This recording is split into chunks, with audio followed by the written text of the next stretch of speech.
Alright, I'm Elliot the Propeller Doofus, and welcome back to The Name of the Wind by Patrick Ruthless. Today we're covering chapters 44, 45, 46, 47, and 48, and 49.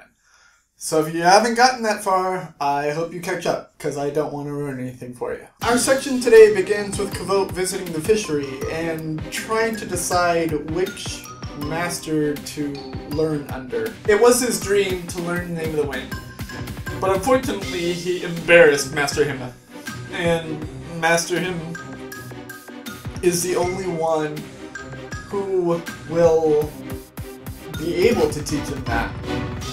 And so, since he's embarrassed him, he has to find another interest to invest in. We go back to the inn where Kvothe is telling all of this to the chronicler and his bar helper, barkeep, whatever you want to call him. The chronicler starts telling him all of these stories that he heard about Kvothe in university.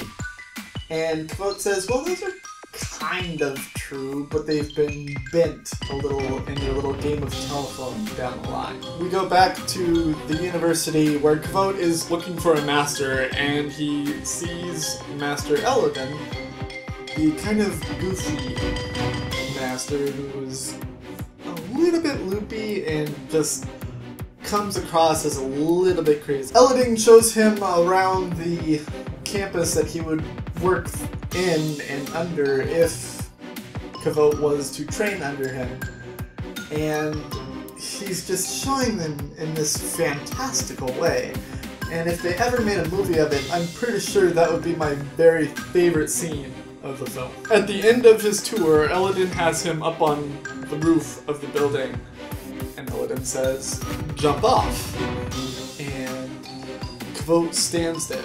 He thinks for a bit, and eventually he comes to the conclusion that if he wants to train under Elodin, he has to jump off.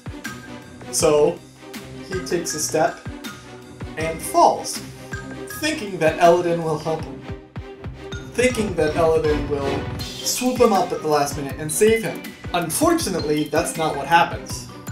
Elodin lets him plummet and hit the ground, and Elodin asks him why he did something so stupid. Elodin tells him that he can't train under him because he is far too trusting and loyal, and he needs to know the difference between being smart and being loyal. Then there's a lot of talk about Ambrose and how Kvothe just blames all of his problems on Ambrose.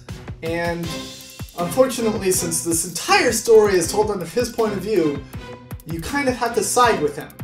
But if it had been told in Ambrose's point of view, I'm sure we would probably side with Ambrose instead. We go back to the inn, and another plotline is teased.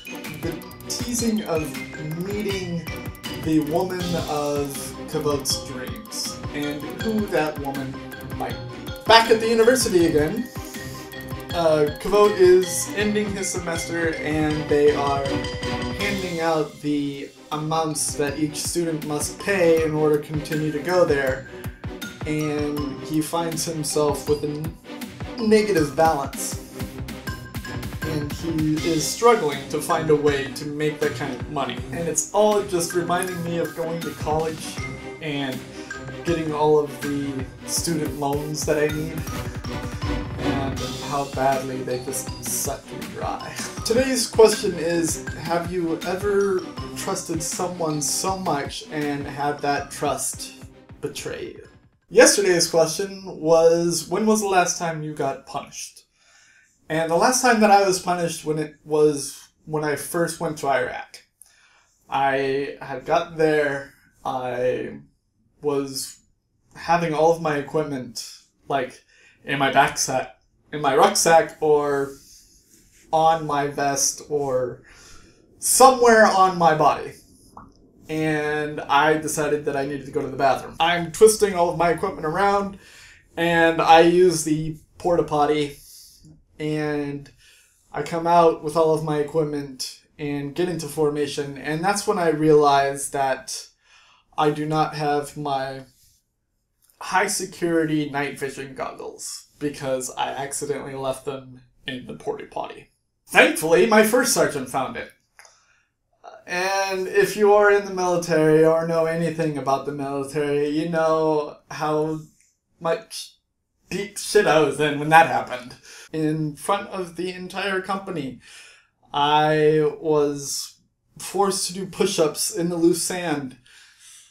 Thankfully, it was at night, but I was still weak and I still had all of my equipment on my body when I was doing the push-ups, and let's just say that my asthma did not agree with the sand, and I nearly passed out. It's at this point that someone from a platoon that wasn't mine comes to me and gives me water.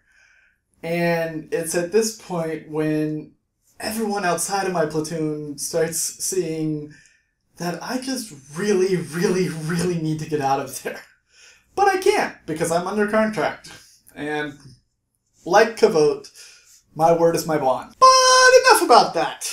I have rambled on enough and made a little pity party of myself too much. So let's just move on, shall we? The next book I will be reading is Sacre Bleu by Christopher Moore. Go out and grab it by any legal means necessary. Borrow it from a library, borrow it from a friend. Buy it at a bookstore or buy it on a Kindle. And read it before I ruin it for you.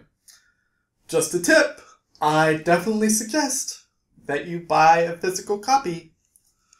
All of the print is in blue. And let's see if I can find one.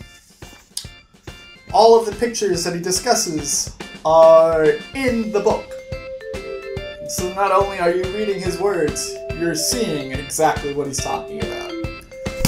It's amazing. I have been the purple-haired doofus, reminding you to watch your pajamas. And I will see you all in the next chapters of The Name of the Wind by Patrick Rothfuss.